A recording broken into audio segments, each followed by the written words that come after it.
Hello beautiful people, और हमारे channel पर आपका फिर से स्वागत है। आज हम एक बहुत ही स्पेशल जर्नी पर निकल रहे हैं, एक स्पिरिचुअल और कल्चरल डीप डाइव, एक ऐसी जगह में जिसे अक्सर नॉर्थ ईस्ट इंडिया का गेटवे कहा जाता है। मैं बात कर रहा हूँ असम की, एक ऐसा स्टेट जो सिर्फ अपनी वर्ल्ड फेमस चाय और ताकतवर ब्रह्मपुत्र नदी से कहीं ज्यादा है।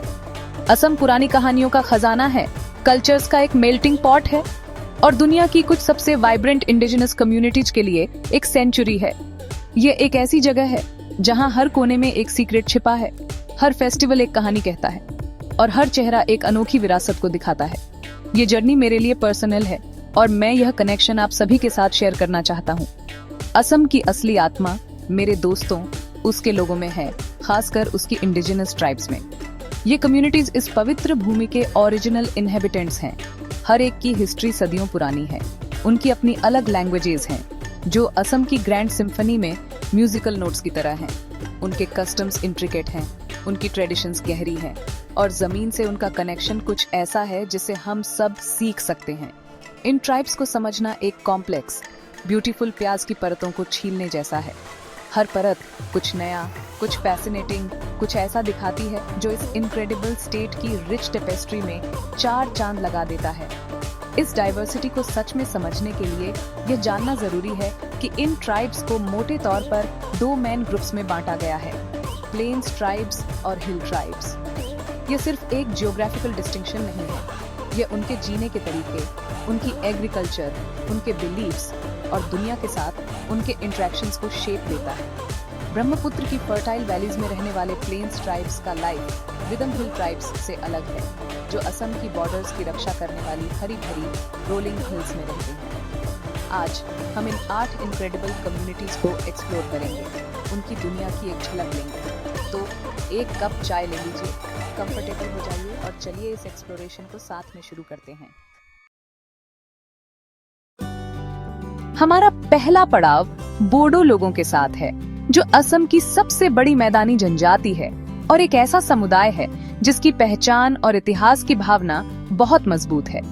वे मुख्य रूप से बोडोलैंड टेरिटोरियल रीजन में रहते हैं, एक स्वायत्त क्षेत्र जो स्वशासन के लिए उनकी लंबे समय से चली आ रही आकांक्षा को दर्शाता है।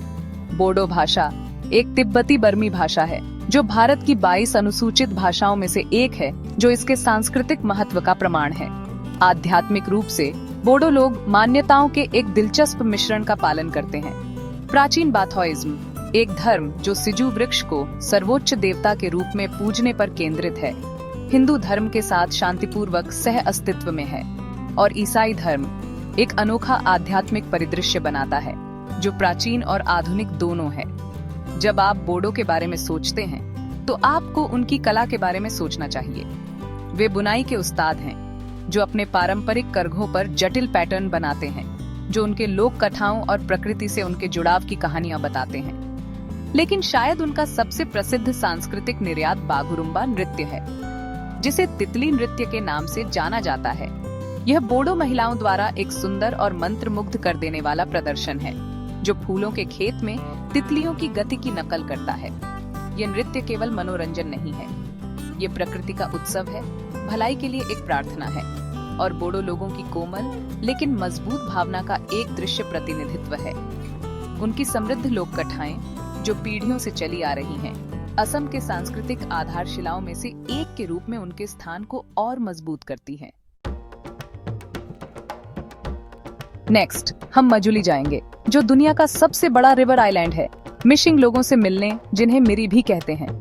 वे एक रिवर कम्युनिटी हैं जिनकी जिंदगी ब्रह्मपुत्र और उसकी ट्रिब्यूटरीज के साथ बुनी हुई है। आपको उनकी कम्युनिटीज डेमाजी, लखीमपुर और मजुली के कल्चरल एरिया में मिलेंगी। उनके घर, जिन्हें चांगघार कहते हैं, स्टिल्ट्स पर बने होते हैं, जो हर साल आने वाली बाढ़ के लिए एक प्रैक्टिकल और स्मार्ट तरीका है। मिशिंग भाषा उन नदियों की तरह बहती है जिनके किनारे वे रहते हैं, जिसमें बहुत सी ट्रेडिशनल नॉलेज और कहानियां हैं। मिशिंग लोगों की स्पिरिचुअल दुनिया नेचर से जुड़ी हुई है और कई लोग डोनी पोलो को मानते हैं, एक ऐसा बिलीफ सिस्टम जो सूरज और चांद को डिवाइन माँ और पिता के रूप में पूजता है। नेचर के लिए यह रेवरेंस उनके सबसे इम्पोर्टेंट फेस्टिवल एली ए लिगांग में बहुत अच्छे से दिखाई देती है। ये एक स्प्रिंग फेस्टिवल है जो धान की खेती के सीजन की शुरुआत को मार्क करता है। ये एक वाइब्रेंट सेलिब्रेशन है जिसमें डिलीशियस खाना, ट्रेडिशनल एपोंज या राइस बियर और जॉयफुल सिंगिंग और डांसिंग होती है। मिशिंग लोग अपनी वीविंग के लिए भी फेमस हैं, खासकर अपने गैड्यू ब्लैंकेट्स और कलरफुल टेक्सटाइल्स के लिए, जो सिर्फ कपड़े नहीं बल्कि उनकी आर्टिस्टिक सोल और कल्चरल आइडेंटिटी को दिखाते हैं। मैदानों से अब हम पहाड़ियों की ओर बढ़ते हैं, कार्बी आंगलोंग जिले की ओर, जो कार्बी लोगों का गढ़ है। असम की प्रमुख पहाड़ी जनजातियों में से एक के रूप में उनकी संस्कृति और जीवन शैली उस ऊबड़ खाबड़ इलाके से बनी है जिसे वे अपना घर कहते हैं। कार्बी भाषा अपनी अनूठी ध्वन्यात्मक ध्वनियों के साथ वह धागा है जो उनके समुदाय को एक साथ बांधता है, उनकी प्राचीन परंपराओं और विश्व दृष्टि को संरक्षित करता है। उनकी आध्यात्मिक मान्यताएं एक आकर्षक मिश्रण है जिसमें जीववाद में एक मजबूत नींव है, जहां आत्माओं को प्राकृतिक दुनिया में निवास करने वाला माना जाता है। यह प्राचीन विश्वास ईसाई धर्म और हिंदू धर्म के हाल के प्रभावों के साथ सह अस्तित्व में है, जो एक जटिल और स्तरित आध्यात्मिक पहचान बनाता है जो कार्बी लोगों के लिए अद्वितीय है। कार्बी कैलेंडर को दो महत्वपूर्ण त्योहारों रोंगकर और चोमकान द्वारा चिह्नित किया गया है। रोंगकर एक सामुदायिक त्योहार है जो साल की शुरुआत में स्थानीय देवताओं को खुश करने और गांव को नुकसान से बचाने के लिए किया जाता है। एक अनुष्ठान जिसमें कोई महिला शामिल नहीं होती है और सामूहिक भलाई के लिए किया जाता है। चोमकान दूसरी ओर एक विस्तृत बहुदिवसीय मृत्यु समारोह है, दिवंगत आत्मा को अंतिम श्रद्धांजलि, जो जटिल अनुष्ठानों और सामुदायिक भागीदारी से भरा है। अपने त्योहारों के अलावा कार्बी बांस शिल्प के प्रसिद्ध स्वामी हैं। वे साधारण बांस को घरेलू सामान से लेकर संगीत वाद्य यंत्रों तक सब कुछ में बदल सकते हैं, एक ऐसा कौशल जो उनकी सरलता और उनके पहाड़ी निवास के वन संसाधनों के साथ गहरे संबंध को दर्शाता है। हमारी यात्रा अब हमें खूबसूरत दीमा हसाओ जिले में ले जाती है, जिसका शाब्दिक अर्थ है दिमासा पहाड़ियां। यह दिमासा कचारी लोगों का घर है। दिमासा का एक गौरवपूर्ण इतिहास है, जो शक्तिशाली दिमासा साम्राज्य के शासकों के वंशज हैं, जिसने कभी असम के बड़े हिस्सों पर शासन किया था। यह शाही वंश उनकी मजबूत सांस्कृतिक पहचान और उनकी भाषा में ग्लिम्सता है, जिसे दिमासा भी कहा जाता है। उनके पारंपरिक धर्म को हेरेम्बा के नाम से जाना जाता है, हालांकि आबादी का एक बड़ा हिस्सा हिंदू धर्म का भी पालन करता है। यह मेल एक अनोखा सांस्कृतिक ताना बाना बनाता है, जहां प्राचीन देवी देवताओं और महाकाव्य हिंदू कथाओं को उनके दैनिक जीवन और अनुष्ठानों में एक साथ बुना जाता है। दिमासा संस्कृति संगीत, नृत्य और उत्सव का एक जीवंत प्रदर्शन है, जिसे उनके भव्य फसल उत्सव बुसुदिमा के दौरान सबसे अच्छी तरह देखा जा सकता है। यह अत्यधिक खुशी, दावत और धन्यवाद का समय है, जहां पूरा समुदाय एक साथ आता है। हवा पारंपरिक वाद्य यंत्रों की आवाज से भर जाती है, जैसे खराम जो एक ड्रम है, और मुरी एक प्रकार की बांसुरी जो ऊर्जावान लोक नृत्यों के साथ उनके इतिहास और पौराणिक कथाओं की कहानियों को बयां करती है। उनके लोकगीत विशेष रूप से मार्मिक होते हैं, जो उनके गौरवशाली अतीत और उनकी पैतृक भूमि की सुंदरता को समेटे हुए हैं। दिमासा लोग एक समृद्ध विरासत के जीवंत संरक्षक हैं, जो अपने जीवंत कलाओं के माध्यम से अपने राज्य की विरासत की लौ को जलाए हुए हैं। अब हम असम के पश्चिमी हिस्सों में यानी गोलपारा, कामरूप और धुबरी जिलों में चलते हैं, जहां हम राभा लोगों से मिलेंगे। राभा समुदाय जंगलों और कुदरती दुनिया से बहुत जुड़ा हुआ है। ये रिश्ता उनकी पहचान और परंपराओं का अहम हिस्सा है। ये कई उप समूहों में बंटे हुए हैं। हर एक की बोली और रीति रिवाजों में थोड़ा फर्क है, लेकिन सभी एक ही राभा भाषा और एक जैसी सांस्कृतिक विरासत से जुड़े हुए हैं। उनकी आध्यात्मिक दुनिया मुख्य रूप से हिंदू धर्म के अलग अलग रूपों से जुड़ी है, जिसमें बाथौ धर्म का भी गहरा असर है। ये आस्थाओं का एक खूबसूरत मेल है, जो सदियों से आसपास के समुदायों से मेलजोल के बाद बना है। राभा लोगों के पास मौखिक परंपराओं का एक खजाना है, कहानियां, किंवदंतियां और लोक कथाएं जो पीढ़ी दर पीढ़ी सुनाई जाती रही हैं, जो उनकी अलिखित इतिहास की किताबें हैं। इस मौखिक विरासत को उनके त्योहारों के दौरान मनाया और मजबूत किया जाता है, जिसमें सबसे अहम है बैखो त्योहार। यह धन और फसलों की देवी को समर्पित एक जीवंत उत्सव है, अच्छी फसल और समुदाय को बुरी आत्माओं से बचाने के लिए एक अनुष्ठान। यह त्योहार उनकी आस्था का एक जबरदस्त प्रदर्शन है, जिसमें पुजारी के मंत्र, पारंपरिक नृत्य और आग पर चलने के अनुष्ठान शामिल हैं, जो समुदाय की गहरी आस्थाओं और जिस जमीन पर वे खेती करते हैं उससे उनके अटूट रिश्ते को दिखाते हैं। हमारी खोज अब हमें असम के केंद्रीय मैदानों में ले जाती है, जैसे मोरीगांव, नगांव और कामरूप जिलों में, जहां हमें तिवा समुदाय मिलता है, जिसे लालुंग भी कहा जाता है। तिवा लोगों की एक दिलचस्प दोहरी पहचान है। कुछ मैदानों में रहते हैं और कुछ कार्बी आंगलोंग की पहाड़ियों में, जिससे एक ही जनजाति के भीतर विविध जीवन शैलियां बनती हैं। उनकी भाषा तिवा असम के सांस्कृतिक मौजिक में उनके अद्वितीय स्थान का प्रमाण है। तिवा का आध्यात्मिक जीवन उनकी पारंपरिक जीववादी मान्यताओं से बुनी हुई एक समृद्ध टेपेस्ट्री है, जिसमें स्थानीय देवताओं और प्रकृति आत्माओं की पूजा शामिल है, साथ ही हिंदू धर्म का व्यापक अभ्यास भी।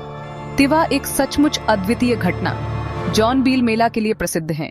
यह सिर्फ एक त्योहार नहीं है, यह प्राचीन अर्थशास्त्र का एक जीवित संग्रहालय है। सालाना आयोजित यह 3 दिवसीय मेला वस्तु विनिमय की सदियों पुरानी प्रथा को संरक्षित करता है, जहां पहाड़ियों से तिवा लोग अपने उत्पाद जैसे अदरक, हल्दी और बांस के अंकुर को मछली और चावल जैसी वस्तुओं के लिए मैदानों से आने वाले तिवा और अन्य समुदायों के साथ बदलते हैं। यह एक जादुई तमाशा है जो मुद्रा से परे है और लोगों को सबसे मौलिक तरीके से जोड़ता है। एक और महत्वपूर्ण त्योहार पिसू है, जो एक फसल उत्सव है। नृत्य, संगीत और सामुदायिक दावतों के साथ पृथ्वी की बाउंटीज का जश्न मनाते हुए उनके कृषि और प्रकृति के साथ गहरे संबंध को और उजागर करता है। चलो अब हम असम के ऊपरी इलाकों में चलते हैं, धेमाजी, लखीमपुर जैसे जिलों में और शिवसागर में, जहां देवरी लोग रहते हैं। देवरी लोगों को बड़ी चुटिया कम्युनिटी के 4 असली पुजारी वर्गों में से एक माना जाता है और राज्य के जातीय परिदृश्य में उनका एक खास स्थान है। उनके नाम देवरी का मतलब मंदिर का पुजारी या पूजा करने वाला माना जाता है। यह पुजारी वंश उनके खास धार्मिक रीति रिवाजों और उनकी भाषा, जिसे देवरी भी कहते हैं, में दिखता है। यह भाषा तिब्बती बर्मी परिवार से है, हालांकि अब बहुत से लोग असमिया भी बोलते हैं। उनका धर्म पूजा का एक खास रूप है, जो उनके मुख्य देवताओं कुंडी मामा, जिन्हें गिरा गिरासी या शिमो दाराशी भी कहते हैं, पर केंद्रित है और इसमें जटिल रीति रिवाज शामिल हैं। देवरी समुदाय का आध्यात्मिक आधार पूर्वजों और आत्माओं की पूजा में उनकी गहरी आस्था है, जिसे सदियों से बहुत सावधानी से सहेजा गया है, भले ही कई लोगों ने हिंदू धर्म के पहलुओं को भी अपनाया है। उनका सबसे महत्वपूर्ण त्योहार बोलिया बिहू है, जिसे देवरी बिहू भी कहते हैं, जो वसंत का एक जीवंत और ऊर्जावान उत्सव है, और यह व्यापक असमिया आबादी द्वारा मनाए जाने वाले बिहू से अलग है। यह अनोखे रीति रिवाजों, नृत्यों और लोक भजनों से भरा है, जो उनकी जनजाति के लिए खास हैं। ये लोक भजन सिर्फ गाने नहीं हैं, वे पवित्र भजन हैं जो पीढ़ियों से पुजारियों द्वारा मौखिक रूप से चले आ रहे हैं, जिनमें उनका इतिहास, पौराणिक कथाएं और उनके आध्यात्मिक विश्व दृष्टि का सार शामिल है। अपनी आखिरी मंजिल के लिए हम अपर असम में ही रहेंगे, डिब्रूगढ़ और तिनसुकिया के जिलों को एक्सप्लोर करेंगे और धेमाजी के सोनोवाल कचारी से मिलेंगे। वे महान कचारी एथनिक ग्रुप का एक जरूरी हिस्सा हैं और उनका एक दिलचस्प इतिहास और नाम है। शब्द सोनोवाल का मतलब है सोना धोने वाला। यह नाम उन्हें असम की नदियों से सोने के कण निकालने के उनके पारंपरिक काम से मिला है। यह सेवा वे कभी अहोम राजाओं को देते थे, जबकि उनकी मूल तिब्बती बर्मी बोलियां अब कम लोग बोलते हैं। यह समुदाय असमिया भाषा और एक मजबूत साझा सांस्कृतिक पहचान से जुड़ा हुआ है, जिसकी जड़ें उनके अनोखे इतिहास और परंपराओं में हैं। सोनोवाल कचारी मुख्य रूप से हिंदू धर्म के अनुयायी हैं और वैष्णव धर्म के प्रति उनकी विशेष भक्ति है। यह एक ऐसी परंपरा है जो भगवान कृष्ण की पूजा पर केंद्रित है। यह भक्ति उनकी सांस्कृतिक प्रथाओं और उत्सवों में खूबसूरती से दिखती है। वे बिहू त्योहारों में उत्साह से भाग लेते हैं और रोंगाली, कोंगली और भोगली बिहू के राज्यव्यापी उत्सवों में अपनी अनोखी प्रथाओं और स्वाद को जोड़ते हैं। भूमि से उनका गहरा संबंध है, अब कृषि उनका मुख्य पेशा है।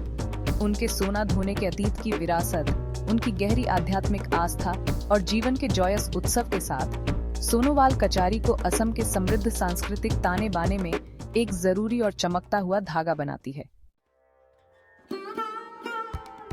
तो मेरे दोस्तों, हमने पहाड़ियों और मैदानों से यात्रा की है। हमने पुराने मंत्र सुने हैं और वाइब्रेंट डांस देखे हैं। बोडो के बागुरुम्बा से दिमासा के बसुदिमा तक, मिशिंग के स्टिल्ट हाउस से कार्बी के बम्बू क्राफ्ट्स तक, हमने असम की इनक्रेडिबल डाइवर्सिटी की सिर्फ शुरुआत ही देखी है। आज हम जिन 8 ट्राइब से मिले, उनमें से हर एक अपने आप में एक अलग दुनिया है, एक जीती जागती संस्कृति जो राज्य की शानदार टेपेस्ट्री में अपना अनोखा रंग, पैटर्न और ताकत देती है। वे प्राचीन ज्ञान के संरक्षक हैं, परंपराओं को बनाए रखने वाले हैं और इस भूमि की आत्मा है। उनकी कहानियां असम की कहानियां हैं। ये डिस्कवरी की जर्नी यहीं खत्म नहीं होती। इनफैक्ट मैं चाहता हूँ कि यह एक गहरी बातचीत की शुरुआत हो, एक साझा खोज हो। इन संस्कृतियों की खूबसूरती ये है कि हमेशा कुछ न कुछ नया सीखने, समझने और अप्रिशिएट करने को मिलता है। असम की ट्राइब्स की रेजिलियंस, आर्टिस्ट्री और गहरी जड़ें जमाई हुई स्पिरिचुअलिटी इंस्पिरेशन का एक एंडलेस सोर्स है। वे हमें हेरिटेज की इम्पोर्टेंस, डाइवर्सिटी में स्ट्रेंथ और लोगों और उनके एनवायरनमेंट के बीच के गहरे कनेक्शन की याद दिलाते हैं। ये एक ऐसा हेरिटेज है जो सिर्फ असम का नहीं बल्कि पूरी ह्यूमैनिटी का है और इसे सेलिब्रेट करना और इसे बचाने में हेल्प करना हमारी कलेक्टिव रिस्पॉन्सिबिलिटी है। और यहीं आप आते हैं। मैं जानना चाहता हूँ कि आपको सबसे ज्यादा किस चीज ने क्यूरियस किया। क्या आप एक डिटेल मैप देखना चाहते हैं जो दिखाता है कि हर ट्राइब कहाँ रहती है? क्या एक ट्राइब वाइज कंपैरिजन चार्ट उनकी लैंग्वेजेस, फेस्टिवल्स और यूनिक कस्टम्स को ब्रेक डाउन करते हुए आपके लिए हेल्पफुल होगा? या शायद आप एक डेडिकेटेड वीडियो चाहते हैं जो असम के इनक्रेडिबल फेस्टिवल्स में डीप डाइव करता हो? कृपया अपने विचार नीचे कमेंट्स में बताएं। आपका फीडबैक हमारी फ्यूचर जर्नीज को शेप करने में हेल्प करता है। अगली बार तक क्यूरियस रहें, कनेक्टेड रहें और हमारी दुनिया की खूबसूरत कहानियों को एक्सप्लोर करते रहें। देखने के लिए थैंक यू।